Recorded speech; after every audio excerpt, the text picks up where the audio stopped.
I would say prepare for a sloppy mess. And that's what Steve DiMartino, owner of NYNJPA Weather in Freehold, says to expect this winter here in New Jersey. Hey everyone, it's Chief Meteorologist Joe Martucci here at Tri-X 57, and it is time to talk about everyone's favorite or maybe least favorite winter weather word, snow. And we have it in our upcoming winter weather outlook that you see right here. We're talking to two experts about the upcoming winter, both Steve DiMartino as well as Dr. Judah Cohen from AER in Massachusetts will join me here to discuss the upcoming winter and the factors going into it. I hope you enjoy. So sit back, maybe warm up with a cup of hot chocolate, and see what we can expect this winter in New Jersey. This winter is going to feature a lot of storms where it'll start off with snow. Jersey Shore is going to change over to rain. And then you have that battleground right around central Monmouth County and Ocean County, parts of Burlington County, where you get that rain, snow, ice mixed line all fighting depending on the storm. And for a more technical term, many of the storms that we're going to see are what we call Miller B storms, where you have storms tracking up towards the Tennessee River Valley and either redeveloping over us or on our coastal waters.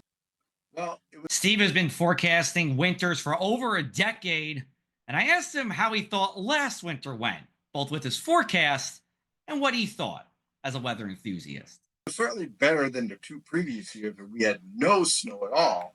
From the forecasting aspect, I was really happy with the way that the forecast panned it out.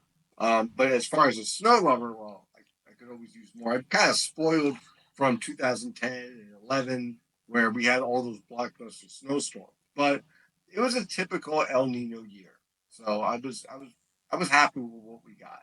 I start preliminary work probably in March. What I want to do is start studying the tropical dynamics. What I want to study is how is Ensno developing? Okay, how are the sea surface temperatures evolving, and how are our thoughts with those factors impacting the spring and summer forecast and the tropical forecast?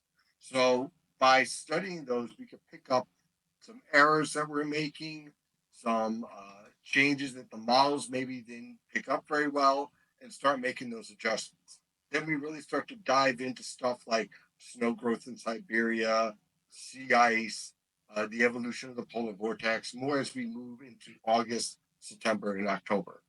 One thing I'm really studying is the structure of the polar vortex. I'm sure you heard of the volcano Tunga that threw up a whole bunch of water vapor and create a whole bunch of havoc, which is fun, but also annoying because it's a real forecasting challenge. Well, one of the things I'm studying is the difference in the evolution between the upper portion of the polar vortex, which is strong, which makes sense because of the positive quasi biennial oscillation. When it's positive, polar vortex is stronger, which usually means we're warmer. But the lower portions of the polar vortex, it's kind of being deformed and disrupted. Combine that with the increase in the Siberian snowfall, which is probably going to average about near normal, and the below normal sea ice, I think there's going to be a lot more situations where we're going to see disruption of the polar vortex interacting with the La Nina state, which is weak, which means a lot of moisture and cold air are going to be clashing. Typically with La Ninas, you end up with a faster start to winter. So I'm keeping an eye on late November for a surprise. Definitely December. I think we pretty much taper off by mid-February. Okay. And from there, we start to head into an early spring. Of course, it's not just snow and cold temperatures that we look towards at the Jersey Shore when it comes to our winter weather forecast. The nor'easters and coastal storms can bring flooding and beach erosion that really causes havoc along the immediate coast. This is what Steve has to say about that. With the state of our beaches right now, the beach erosion evolution is easier and easier each passing year, combined with the fact of what we've experienced already with coastal flooding via the easterly winds for most of the summer and the astronomical high tides that create some issues. It's not going to take much to create coastal flooding problems once again for the Jersey Shore, even with a moderately strong low pressure system off the East Coast. Jersey Shore, most likely below normal snowfall. But there is one storm feature, one storm track that could alter that. And that would be kind of like your President's Day type storm, where you have an Arctic cold front stalled out, let's say, off the Jersey Shore, and you get weak waves of low pressure moving through, producing waves of precipitation, which would fall in the form of snow and ice. That would alter the winter forecast. But for the most part, I'm expecting below normal snowfall. Steve, thanks so much for talking with me and to our Triax 57 audience about what you are expecting this winter. We're going to have a brief break, and then on the other side, I have a conversation between Dr. Judah Cohen and I about what he is thinking for the winter ahead. We're covering Jersey Shore weather like nowhere else.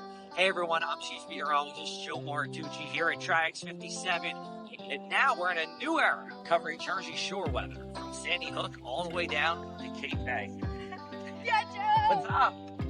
And that's what I'll be doing for you at Triax 57 because I live here at the shore. This is home. New Jersey's home. I went to Rutgers University, earned a degree in meteorology, and has been certified twice by the American Meteorological Society for both broadcast and digital work. And we know what happens at the shore. Our weather's just a little bit different than the rest of the state. We get sea breezes, coastal flooding, the brunt of those nor'easters, and of course, those beautiful summer days. So stream Triax57.com for your Jersey Shore news, weather, and more. And I'll be here keeping you updated around the clock all year long.